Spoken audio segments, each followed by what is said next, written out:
Hello dear students, कैसे हैं आप सभी। आई होप सो आप सभी बच्चे बहुत ज़्यादा अच्छे होंगे।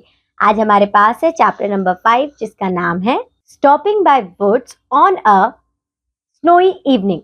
तो बच्चों, यहाँ पर ये हमारी एक पोयम है जिसमें हमें बताया गया है कि किस प्रकार एक युवक चाहता है कि वो इस स्नोई इवनिंग को एंजॉय करे, बट उसके पास इतनी सारी रिस्पॉन्सिबिलिटीज है कि उसे रिस्पॉन्सिबिलिटीज को फुलफिल करने के लिए अभी उस स्नोई इवनिंग को एंजॉय करने की परमिशन नहीं मिलती है। तो चलिए शुरू करते हैं इस चैप्टर को, इस पोयम को हमारे एक्सपर्ट के साथ, और जानते हैं कि आखिरकार उस यंग मैन के साथ क्या हुआ। Hello, my dear learners. Welcome back to your English classes. So, in this class, we will move on a new chapter of your English book, that is chapter number 5. This is chapter number 5. So, what this chapter all about? It is about stopping by woods on a snowy evening. कि कैसे नाम में ही लिखा है कि किस तरीके से वो एक जगह रुक जाता है जहां पे क्या थी, कैसी इवनिंग थी, स्नोई इवनिंग, बर्फ वाली इवनिंग। तो क्या है इसमें, किसके बारे में होगा? चलिए आइए देखते हैं सबसे पहले क्या लिखा है। Once riding on a horse, एक बार पोइट हॉर्स पे राइड कर रहा था। The poet was returning to his house for somewhere, मतलब वो अपने घर लौट रहा था। ठीक है, कहीं से जाके मतलब कहीं गया होगा, उससे वो घर वापस लौट रहा था। इट वॉज गेटिंग डार्क, और धीरे धीरे अंधेरा हो रहा था, इवनिंग टाइम हो रहा था। And suddenly it started snowing heavily, और धीरे धीरे फिर देखा क्या होने लग जाती है, स्नोफॉल होने लग जाती है बहुत तेज तेज। As the poet was passing through the woods, the beautiful side of the falling snow attracted his attention. Of course, जैसे वो घर वापस जा रहा होता, बट होता नहीं जैसे हम घर वापस जा रहे, बारिश आ गई तो हमें मन करता थोड़ी देर रुक के बारिश को देख लिया जाए, वैसे ही वो स्नोफॉल होने लगी तो उसका मन कर रहा था थोड़ी देर रुक के मजे लिए जाए इसके।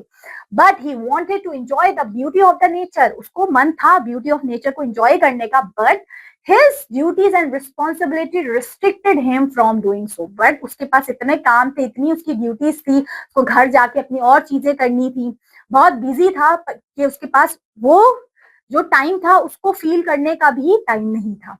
तो क्या होता है, देखिए ये है वो, those woods there are, I think no, his house is in the village। तो उसी woods के मतलब जाते जाएं तो वहां पे उसका विलेज पड़ता है जहाँ पे वो रहता है।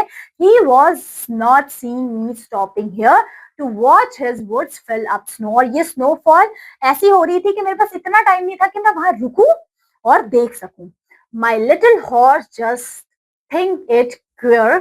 Queer means, देखिए we will see the meaning, that is strange. उसके हॉर्स को भी बड़ा स्ट्रेंज सा लगा। ठीक है, next, to stop without a farmhouse near. उसके हॉर्स सोचते हैं मैं यहाँ क्यों रुकूं, यहाँ तो मेरा कोई वो नहीं है फार्म जिधर रुकूं। So between the woods and the frozen lake the darkest evening of the year. और वो हॉर्स के ऊपर हॉर्स भी नहीं रुका और वो भी चलते जा रहे हैं बिटवीन द किसके, वुड्स एंड फ्रोजन लेक। एक साइड वुड्स थी, एक साइड फ्रोजन लेक थी, बर्फ गिर रही थी और वो चले जा रहे थे बस। To give his harness bells a shake. और वहां पे वो क्या होता है, इसके ऊपर एक वो बेल्स लगी होती है जिससे हॉर्स को चलाते हैं। So to ask if there is some mistake, the only other sound the sweep on easy wind and frosty flake. और वहां पे उसको किसकी आवाज, बस ठंडी ठंडी हवाएं और बर्फों की वो गिरने की आवाज। The woods are lovingly dark and deep. और वहां पे किस तरीके का नजारा लग रहा था, एकदम अंधेरा हो रहा था, है ना।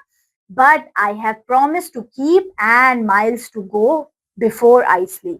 वो बोल रहा है अभी मैं रुक नहीं सकता क्योंकि मुझे आगे काफी लंबा सफर तय करना है। And miles to go before I sleep। और सोने से पहले मुझे काफी माइल्स को कंप्लीट करना है, काफी दूरी तय करनी है।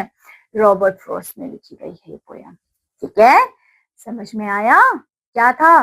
बस यही थी आपकी क्लास, यही था आपका चैप्टर। ओके, चलिए अब मिलते हैं आपसे नेक्स्ट क्लास में विद अ न्यू चैप्टर। तब तक के लिए take care, have a good day, bye bye. तो देखा बच्चों आपने, यहाँ पर आपकी लाइफ में बहुत बार ऐसा होगा कि आप कुछ करना कुछ और चाहते हैं लेकिन आपको करना कुछ और पड़ेगा, क्योंकि आपके पास आपकी रिस्पॉन्सिबिलिटीज होंगी। और बच्चों हमेशा अपनी रिस्पॉन्सिबिलिटीज को इम्पोर्टेंस दीजिए, क्योंकि जब आप उन्हें पूरा करेंगे तभी आप अपने जीवन में आगे बढ़ पाएंगे। आज के लिए बस इतना ही। अब आपसे मुलाकात होगी आपकी अगली क्लास में एक नई चैप्टर के साथ। तब तक के लिए बाय बाय बच्चों।